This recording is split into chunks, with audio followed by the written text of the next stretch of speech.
Chapter 15. Eve had no choice. She took him in and grilled him. After a full hour, she had a vicious headache and a calm, unshakable statement from Marco Ungolini that he had killed 3 women. He refused counsel, and refused to or was unable to elaborate. Each time Eve asked him why he had killed, he stared straight into her eyes and claimed it had been impulse. He'd been annoyed with his wife, he stated, personally embarrassed by her continued intimacy with a business partner. He'd killed her because he couldn't have her back. Then he'd gotten a taste for it. It was all very simple, and to Eve's mind, very rehearsed. She could picture him repeating and refining the lines in his head before he spoke them. "This is bullshit," she said abruptly and pushed back from the conference table. "You didn't kill anybody." "I say I did." His voice was eerily calm. "You have my confession on record." "Then tell me again." Leaning forward, she slapped her hands on the table. "Why did you ask your wife to meet you at the 5 Moons?" "I wanted it to happen somewhere out of our milieu. I thought I could get away with it. You see, I told her there was trouble with Randy. She didn't know the full problem of his gambling. I did. So, of course, she came, and you slit her throat." "Yes." His skin whitened slightly. "It was very quick." "What did you do then?" "I went home." "How?" He blinked. "I drove. I'd parked my car a couple of blocks away." "What about the blood?" She peered into his eyes, watching his pupils. "There'd have been a lot of it. She'd have gushed all over you." The pupils dilated, but his voice remained steady. "I was wearing a top coat, rain-resistant. I discarded it along the way." He smiled a little. "I imagine some itinerant found it and made use of it." "What did you take from the scene?" "The knife, of course." "Nothing of hers." She waited a beat. "Nothing to make it look like a robbery, a mugging?" He hesitated. She could almost see his mind working behind his eyes. "I was shaken. I hadn't expected it to be so unpleasant. I had planned to take her bag, the jewelry, but I forgot, and just ran." "You ran, taking nothing, but were smart enough to ditch your blood-splattered coat." "That's right." "Then you went after Metcalf." "She was an impulse. I kept dreaming about what it had been like, and I wanted to do it again." "She was easy." His breathing leveled and his hands lay still on the table. "She was ambitious and rather naive." "I knew David had written a screenplay with her in mind. He was determined to complete this entertainment project. That was something we disagreed over. It annoyed me, and it would have cost the company resources that are, at the moment, a bit strained. I decided to kill her, and I contacted her. Of course she agreed to meet me." "What was she wearing?" "Wearing?" He fumbled for a moment. "I didn't pay attention. It wasn't important." She smiled, held out both of her hands as I walked toward her. "And I did it." "Why are you coming forward now?" "As I said, I thought I could get away with it." "Perhaps I could have. I never expected my son to be arrested in my place." "So, you're protecting him?" "I killed them, Lieutenant." "What more do you want?" "Why did you leave the knife in his drawer, in his room?" His eyes slid back. "As I said, he rarely stays there. I thought it was safe. Then I was contacted about the search warrant. I didn't have time to remove it." "You expect me to buy this?" "You think you're helping him by clouding the case, by coming forward with this lame confession. You think he's guilty." She lowered her voice, bit off each word. "You're so terrified that your son is a murderer that you're willing to take the rap rather than see him face the consequences. Are you going to let another woman die, Ungolini? Or 2, or 3 before you swallow reality?" His lips trembled once, then firmed. "I've given you my statement." "You've given me bullshit." Turning on her heel, Eve left the room. Struggling to calm herself, she stood outside, watched with a jaundiced eye as Ungolini pressed his face into his hands. She could break him, eventually. But there was always a chance that word would leak and the media would scream that there was a confession from someone other than the prime. She looked over at the sound of footsteps, and her body stiffened like steel. "Commander, Lieutenant, progress." He's sticking to his story. "It's got holes you could drive a shuttle through." "I've given him the opening to bring up the souvenirs from the first 2 hits. He didn't bite." "I'd like to talk to him." "Privately, Lieutenant, and off the record." Before she could speak, he held up a hand. "I realize it's not procedure. I'm asking you for a favor." "And if he incriminates himself or his son?" Whitney's jaw tightened. "I'm still a cop, Dallas." "God damn it, yes, sir." She unlocked the door, then after only a faint hesitation, darkened the two-way glass and shut off audio. "I'll be in my office, thank you." He stepped inside. He gave her one last look before shutting the door and turning to the man slumped at the table. "Marco," Whitney said on a long sigh. "What the fuck do you think you're doing, Jack?" Marco offered a thin smile. "I wondered if you'd be along. We never did make that golf date. Talk to me." Whitney sat down heavily. "Hasn't your efficient and dogged lieutenant filled you in?" "The recorder's off," Whitney said sharply. "We're alone." "Talk to me, Marco. We both know you didn't kill Cicely or anyone else." For a moment, Marco stared up at the ceiling, as if pondering. People never know each other as well as they believe. Not even the people they care for. "I loved her, Jack. I never stopped loving her. But she stopped loving me. Part of me was always waiting for her to start loving me again. But she never would have." "Damn it, Marco, do you expect me to believe that you slit her throat because she divorced you 12 years ago?" "Maybe I thought she might have married Hammett. He wanted that," Marco said quietly. "I could see that he wanted that." Cicely was reluctant. His voice remained calm, quiet, faintly nostalgic. She enjoyed her independence, but she was sorry to disappoint Hammett. Sorry enough that she might have given in eventually. Married him. It would have really been over then, wouldn't it? "You killed Cicely because she might have married another man." "She was my wife, Jack, whatever the courts and the church said." Whitney sat a moment, silent. "I've played poker with you too many times over the years, Marco. You've got tells." Folding his arms on the table, he leaned forward. "When you bluff, you tape your finger on your knee." The finger stopped taping. "This is a long way from poker, Jack. You can't help David this way. You've got to let the system work." "David and Dia broken bar. There's been a lot of friction between us in the last several months. Business disagreements and personal ones." For the first time he sighed, deep and long and wearily. "There shouldn't be distance between father and son over such foolishness. This is hardly the way to mend fences, Marco." The steel came back into Angelini's eyes. "There would be no more sighs. Let me ask you something, Jack, just between us. If it was one of yours, and there was the slightest chance, just the slightest, that they'd be convicted of murder, would anything stop you from protecting them?" "You can't protect David by stepping in with some bullshit confession." "Who said it was bullshit?" The words sounded like cream in Angelini's cultured voice. "I did it,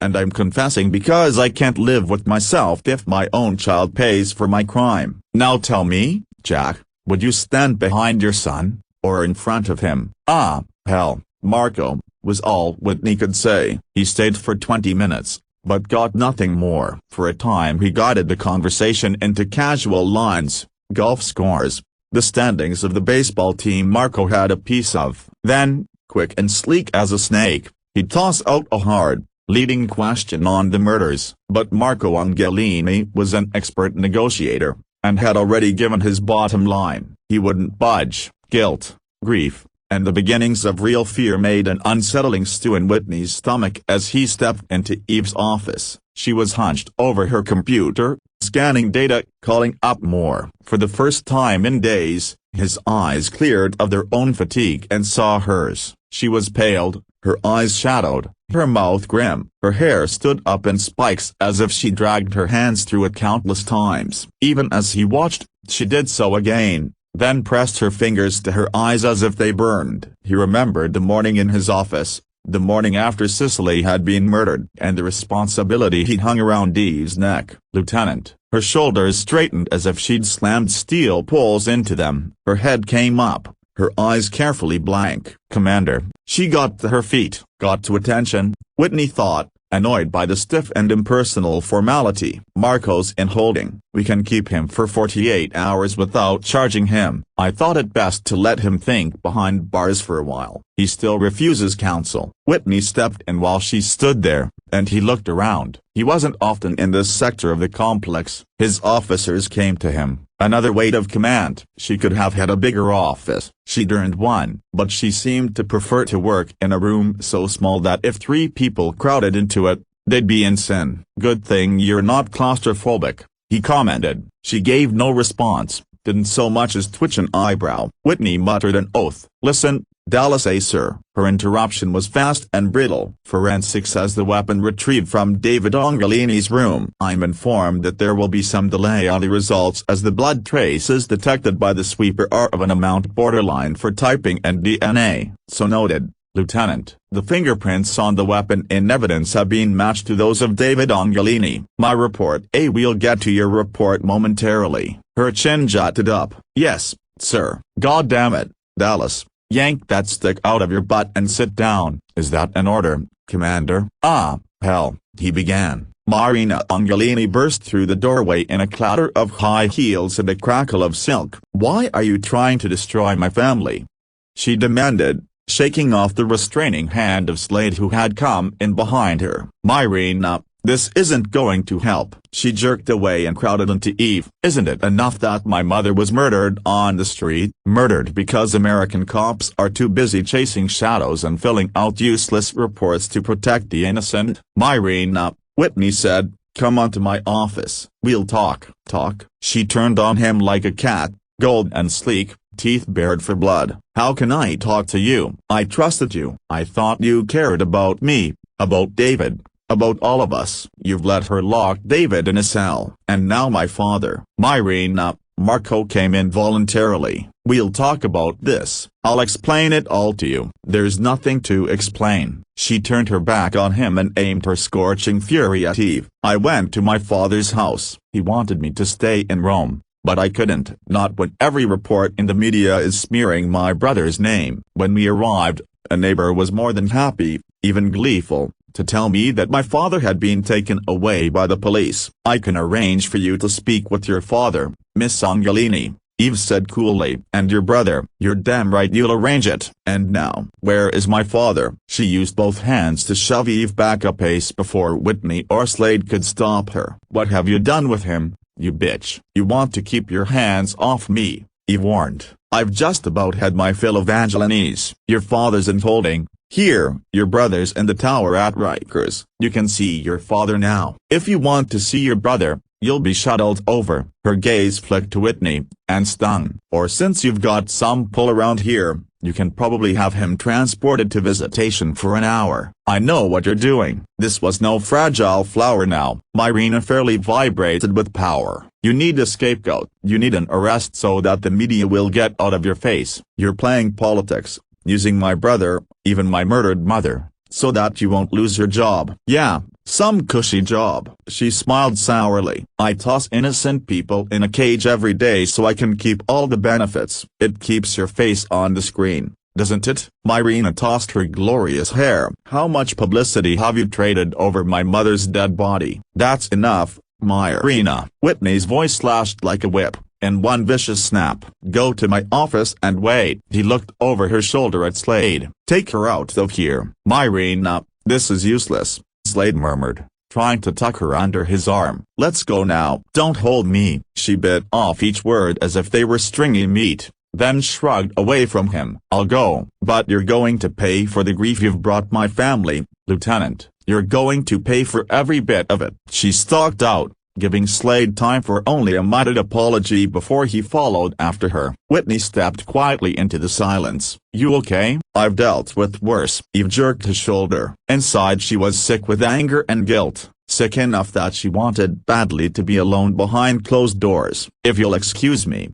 Commander, I want to finish going over this report. Dallas A. Eve. It was the weariness in his tone that had her gaze lifting warily to his. Marina's upset. Understandably so, but she was out of line, way out of line. She was entitled to a couple of shots at me because she wanted to press her hands to her throbbing head. She tucked them negligently into her pockets. I've just put what's left of her family in a cage. Who else is she going to be pissed at? I can take it. Her gaze remained cool, steely. Feelings aren't my strong suit. He nodded slowly. I had that coming. I put you on this case, Dallas, because you're the best I've got. Your mind's good, your gut's good, and you care. You care about the victim. Letting out a long breath, he dragged a hand over his hair. I was off base this morning, Dallas, in my office. I've been off base a number of times with you since this whole mess began. I apologize for it. It doesn't matter. I wish it didn't. He searched her face,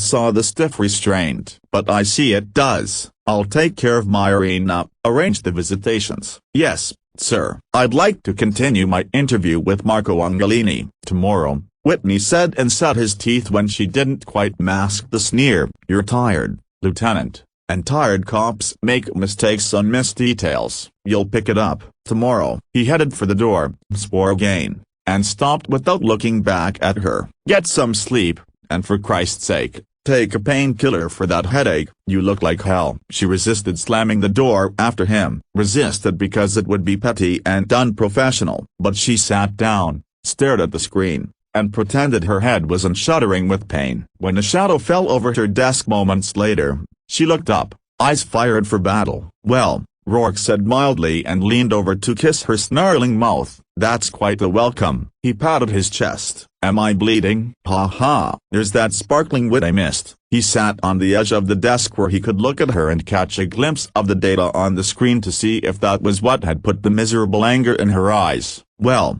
Lieutenant, and how was your day?" "Let's see. I booked my superior's favorite godson on obstruction and other assorted charges, found what may be the murder weapon in his console drawer in the family townhouse, took a confession from the prime suspect's father, who claims he did it, and just took a couple of shots between the eyes from the sister, who thinks I'm a media-grabbing bitch." She tried on a small smile. "Other than that, it's been pretty quiet. How about you?" "Fortune's won, fortune's lost," he said mildly, worried about her. "Nothing nearly as exciting as police work." "I wasn't sure you were coming back tonight." "Neither was I.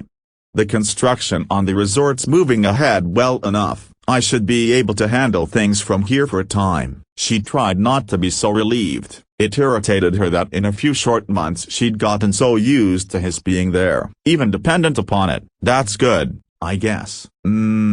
He read her well. "What can you tell me about the case?" "It's all over the media." "Pick a channel." "I'd rather hear it from you." She brought him up to date in much the way she would file a report, in quick, efficient terms, heavy on facts, light on personal comments. And, she discovered, she felt better for it afterward. Rourke had a way of listening that made her hear herself more clearly. "You believe it's the younger Angelini. We've got means and opportunity, and a good handle on motive. If the knife match has a broken bar anyway, I'll be meeting with Dr. Myra tomorrow to discuss his psych testing." "And Marco," Rourke continued, "what do you think of his confession?" "It's a handy way to confuse things, tie up the investigation. He's a clever man, and he'll find a way to leak it to the media." She scowled over Rourke's shoulder. "It'll jerk everything around for a while, cost us some time and trouble, but we'll smooth it out." "You think he confessed to the murders to complicate the investigation?" "That's right." She shifted her gaze to his, lifted a brow. "You've got another theory." "The drowning child,"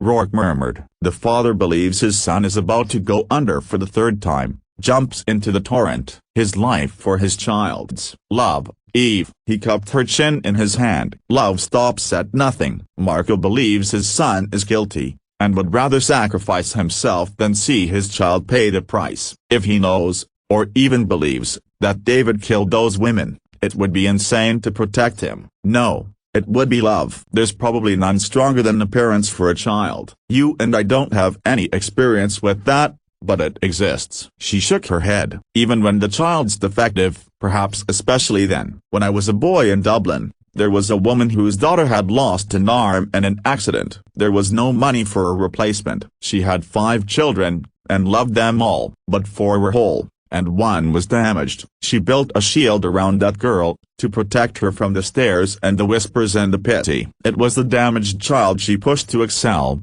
who they all devoted themselves to. The others didn't need her as much, you see, as the one who was flawed. There's a difference between a physical defect and a mental one," Eve insisted. "I wonder if there is."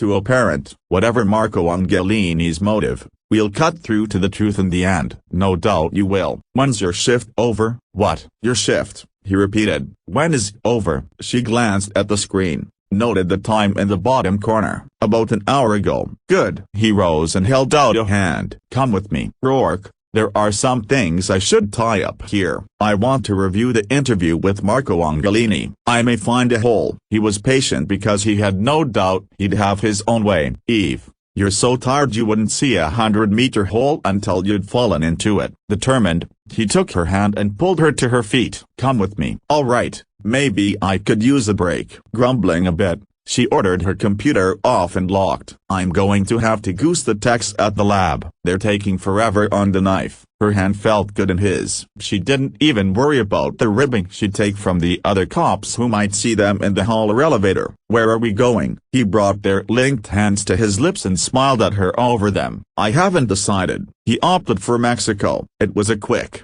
easy flight, and his villa there on the turbulent West Coast was always prepared. Unlike his home in New York, he kept it fully automated, calling in domestics only for lengthy stays. In Rourke's mind, droids and computers were convenient but impersonal for the purposes of this visit.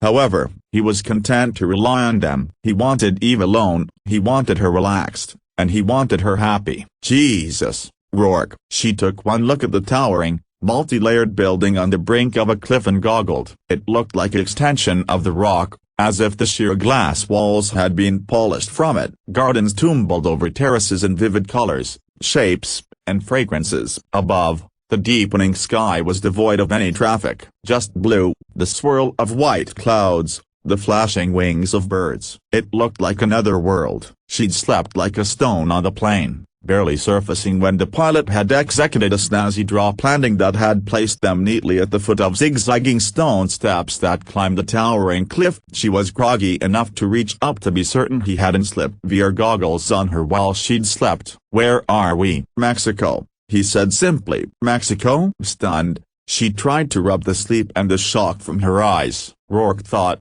with affection, that she looked like a cranky child awakened from a nap. But I can't be in Mexico. I have to ride or walk?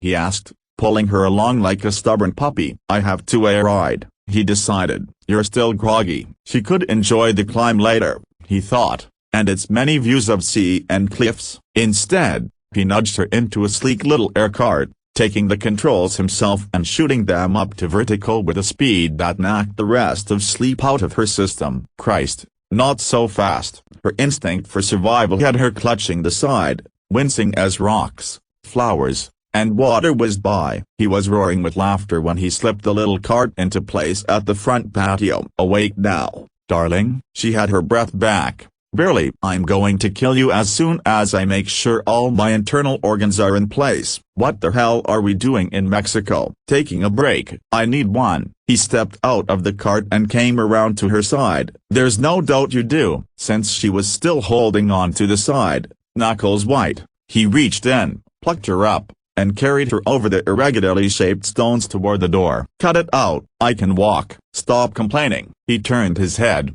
expertly finding her mouth, deepening the kiss until her hand stopped pushing at his shoulder and began to knead it. Damn it, she murmured. How come you can always do that to me? Just lucky, I guess. Rourke, disengage, he said, and the decorative bars across the entrance slid apart. Behind them, doors ornate with carving and etched glass clicked open and swung back in welcome. He stepped inside. Secure, he ordered, and the doors efficiently closed while Eve stared. One wall of the entrance level was glass, and through it she could see the ocean. She'd never seen the Pacific, and she wondered now how it had earned its serene name when it looked so alive, so ready to boil. They were in time for sunset, and as she watched, speechless, the sky exploded and shimmered with bolts and streams of wild color, and the fat red globe of the sun sank slowly, inevitably, toward the blue line of water. You'll like it here, he murmured. She was staggered by the beauty of an ending day. It seemed that nature had waited for her,